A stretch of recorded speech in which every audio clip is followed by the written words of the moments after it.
editor of ANS Asia magazine, and I will be your host today from our office in Sarajevo. I hope you'll have a great time. This is actually our third time we organize an online forum since the start of this pandemic, but the first two were focused mostly on East Europe area, and this one addresses individual companies from the entire Europe. That's why we needed help. So we have done this in cooperation with our so-called mother company, Messe Frankfurt, based in Taiwan, where the whole ANS media story started. Today, ANS Group has 9 magazines, 9 exhibitions as well across Asia, Middle East, Europe, and South America, and a number of websites. Of course, why did we choose to organize these online forums? Because, of course, all security events until now, that I'm aware of, have been cancelled. So professionals don't have an opportunity to meet and exchange information in a way they used to.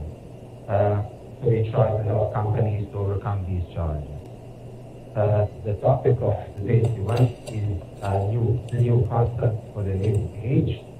Of course, there is no doubt that the collective events of 2019 have changed the way we conduct our personal and work life. The pandemic is affecting businesses in all industries, in all verticals. So the role of security companies is vital during these times in protecting people and assets, of course. The companies have to be flexible, agile, and quick to react. So a number of new technologies arise, have been in focus during this period. For instance, access control and CCTV plays a vital role in ensuring social distancing.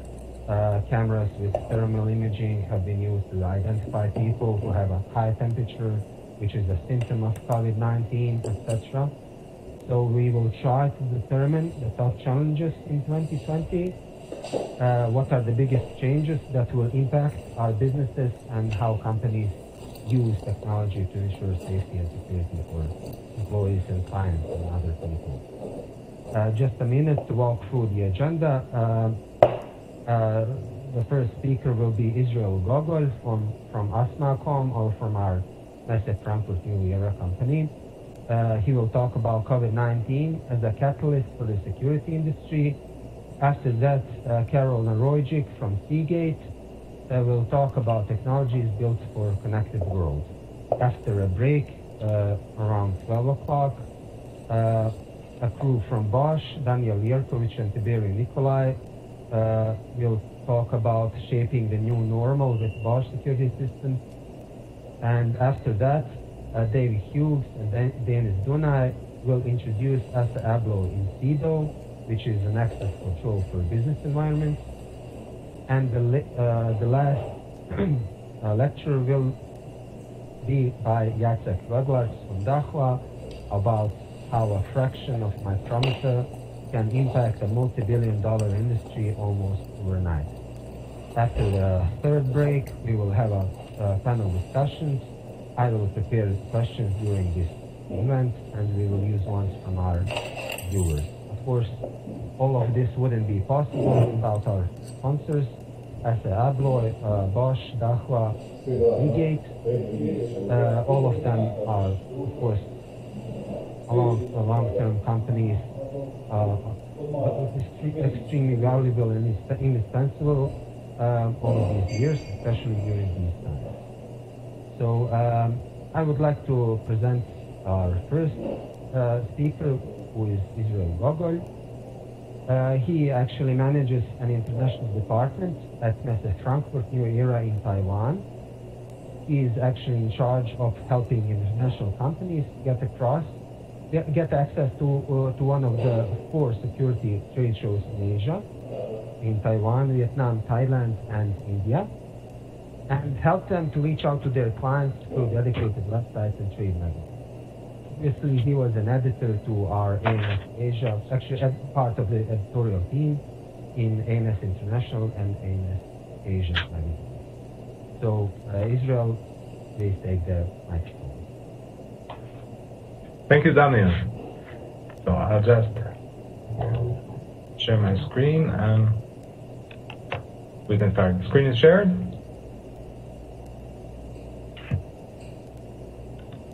Good. So, in my talk today, I'd like to discuss a few of the changes that we are likely to see and are likely to stay and impact how we do business in the security industry. In this sense, we should view the COVID-19 crisis not just as a healthcare crisis or economic crisis, but also as a change catalyst, as something that can benefit us by forcing us to change and adapt to a new environment. Now, a recurring term that you can hear in the media and online and social media in the last few weeks is the new normal or the next normal, and when and if we will be able to return to life BC, life before coronavirus.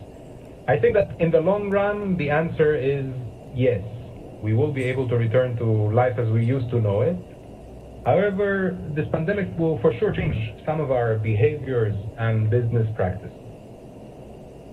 For millions of people, the coronavirus pandemic is a life-changing event.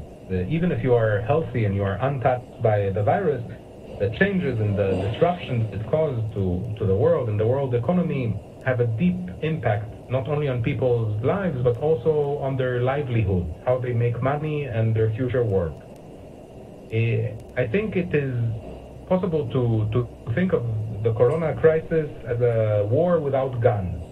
Borders are closed, industries are shut down, people need to hoard supplies at home, there's shortage of supplies in the stores, and every day the news starts with a daily death count of how many people are infected and how many people die.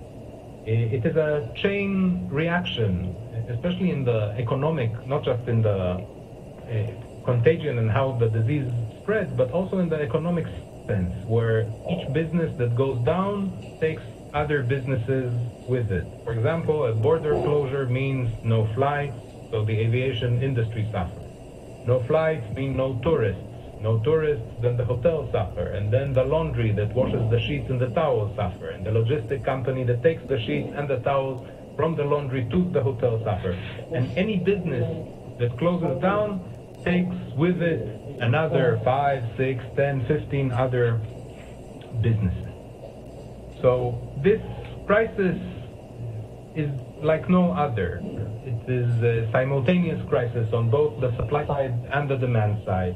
It hits many countries and many verticals simultaneously. If we take our company as an example, Messe Frankfurt. Messe Frankfurt is a global trade show organizer, and we have our core competence, our core business is events, and the diversification is geographic and by industry.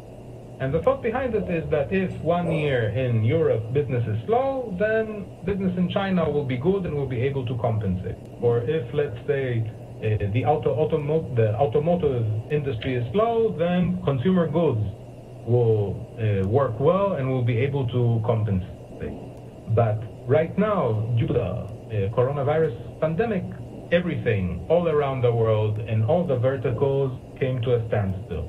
And the same is true for the security industry. If you are diversified and you say, okay, if retail is slow, I still have government projects. But government projects are gone and retail is gone. And if you do aviation is also gone. So the crunch is real and the difficulty is everywhere. And the third factor that complicates things is that nobody knows how long it will take, making it much more difficult to come up with a policy or a SOP for the future. And the recent months have shown us that it is difficult to come up with a clear exit strategy, not because nothing works. In the beginning, everybody focused on flattening the curve, and then they opened up, and now there's a resurgence in cases. So for governments, for businesses, it is difficult to create a clear path into the future. Since there is no straight course for recovery, we can say that recovery will be like a roller coaster. It will go up and down very, very fast and will be full of screaming people. Now, how will we change? And what will we take with us? Now, the path to the next normal is uncertain and will be different for different countries, different sectors, different companies. But some of the things that changed because of the coronavirus will stick with us when we move forward. Popular literature on psychology or on self-help, books that try to teach you how to be a better person, say that it takes on average about 66 days for a new behavior to become a habit. If you want to start exercising, they tell you that you need to keep it up for at least 2 months, and then it will become part of your daily routine. Now, many of us have been living under COVID environment more than 2 months, and I do believe that some of the changes caused by COVID-19 will stick with us when we move forward. For example, there's a huge boost to working from home and video conferencing. The question now is how much of this will stay? Will it replace the majority of face-to-face meetings, or will people in the end miss the human interaction too much and will try to return to office environment as fast as possible? I think that COVID impact on the security industry will revolve around 2 major themes. These are financial uncertainty and also a big push towards digitization of services. According to a recent research done by the consulting company McKinsey, about 50% of companies in the B2B segment have cut down their short-term spending because of the crisis and declining demand, and they believe that also their long-term budgets will be cut down accordingly. This means that things will only get more difficult from an economic point of view, and from the digitization point of view, the rapid migration to digital technologies will probably continue into the recovery period. Many of us will keep the useful digital habits that we acquired, but companies will need to go through a transformation that will impact not business models, and will also require them to realign the way that they do sales, marketing, operations, everything. The economy is a very, very hot topic now. I'd say that even hotter than the daily count of infected people. Across the globe, government people are talking about the financial impact of COVID and how to overcome it, what kind of stimulus program, what kind of loans or grants. And we already see 3 major impacts on the economy and also on the security industry. So the first one is the uncertain timeline for recovery. Forecasts are different for different countries, for different sectors, from 6 quarters to 3 years. Nobody really knows when the economy will return to how it was in the beginning of 2020. The second one is big troubles for SMEs. The financial constraints now are major, major blow to the small and medium companies, and the longer this situation continues, the bigger the chance that only the big companies will be able to sustain their business and survive in the long term. For the security industry, this is a bigger problem because in the last few years we already witnessed a consolidation and commoditization of the products, which means that the SMEs that are still remaining in the security industries are feeling the squeeze even more. And in addition to the disruption of supply chains and everything, we also see more political influence on international trade and on the economy. There are political bans against companies, against products, and export and imports restrictions. This is never a good way to help restart business and the economy. Now, the second major theme that will impact us is digitization. What exactly does this mean? This means different things to different business leaders and to different businesses. I think that COVID's major impact in this sphere is that digital communication with customers is becoming key to continued survival. Customers are now increasingly online, and companies need to engage them with good messaging. We also see it on asmec.com. It's a website for the security industry, focusing on B2B players, on channel players, and we see that since the beginning of the COVID-19, we get more and more visitors. People have more time to go online, and that all the articles that are related to the coronavirus crisis are going sky high in terms of views and the number of people that are reading. So even if sales are declining because companies are not working or don't have money, the marketing engagements, especially emails and website visits, are going up and increased significantly. So even though buyers don't have money at the moment, they're still in the market, they're still looking to educate themselves, they're still looking for new interesting product information, and we need to continue providing them with good content and virtual events like this one. Now, the biggest challenge of digitization is how do we keep the human interaction? It is easy to start using Zoom, but it might not be the best fit for roles that require a high level of communication. And things like idea generation and human contact with colleagues at work and with clients are more effective and fulfilling when done in person, when done face-to-face. Technology can, of course, help enhance business, but only when the business itself has a clear message and a clear strategy of what they want to bring to the market. Otherwise, it will not help. So anyone that wants to take digitization seriously needs to think very well what they want to do with it.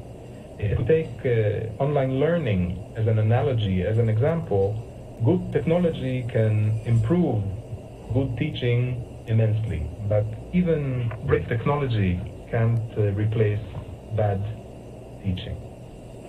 So, what can we expect? How will this impact the security industry? I think that we can broadly divide the COVID-related changes into two. One is product features. What kind of features will be rolled out in products in the coming months? And the second one is the impact on business models. And personally, I think that the impact on business model will be the one that will remain longer with us. In terms of product features, we can divide it into three. New features that did not exist in the product before and will be added. Existing features that were nice to have and will now become must-have. And the third one is repackaged features that we had. If you ask me what will be the biggest impact of the COVID-19, I believe it will be cloud. A faster and increased adoption of cloud technology in the security industry.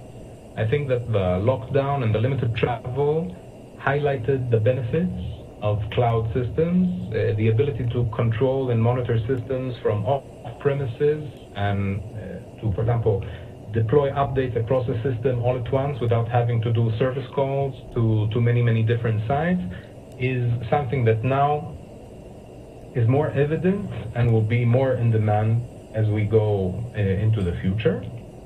The same goes for remote viewing. If I have to stay at home, but I still need to take care of my business, I still need to see what's going on in my site.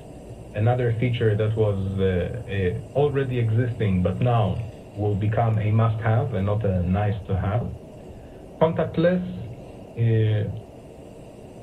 These systems already exist, but again, will move into a must-have from a nice-to-have, because if there will be a second wave or a third wave or a different pandemic, not coming from coronavirus, but from a different virus in the next 1 or 2 years, probably we will need to do the same measures of social distancing and not touching. So more and more people will be interested in having that in their system.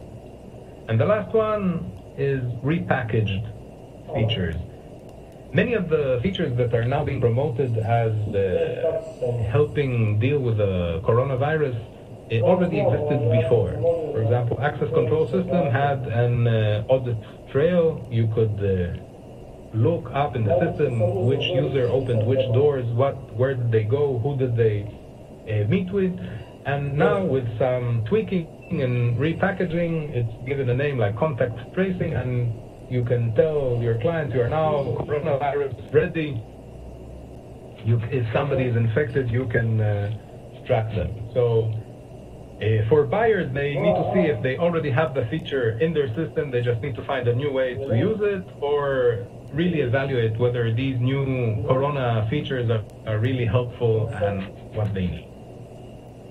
The big impact will be impact on business models. I think that this is where the change, because of the coronavirus, will impact the security industry the most, changing how we do business moving forward from now on. The biggest impact will probably be because of the financial constraints of clients. Companies now don't have money. They've been closed for a long time.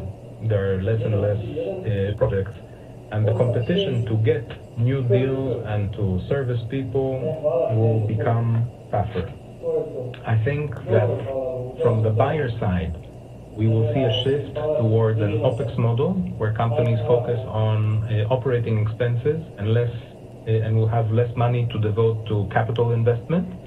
So for the security industry, this means that vendors will need to move to a renting or a subscription model and find a way to lower the upfront capital investment needed from buyers. I think that this is one thing that will help the security manufacturers and providers win more deals in the coming few months. The second impact that I think we will see is impact on channel structure and sourcing.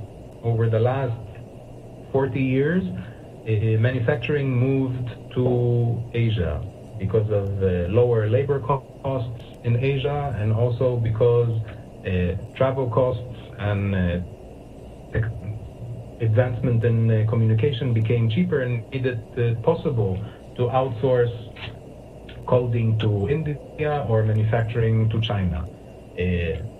Before, 20, 30 years ago, to talk on the phone was expensive. If you wanted to call long distance, to travel to China was difficult and expensive. Today you could find cheap air tickets, you can talk for free on Skype, so it made moving production a lot easier.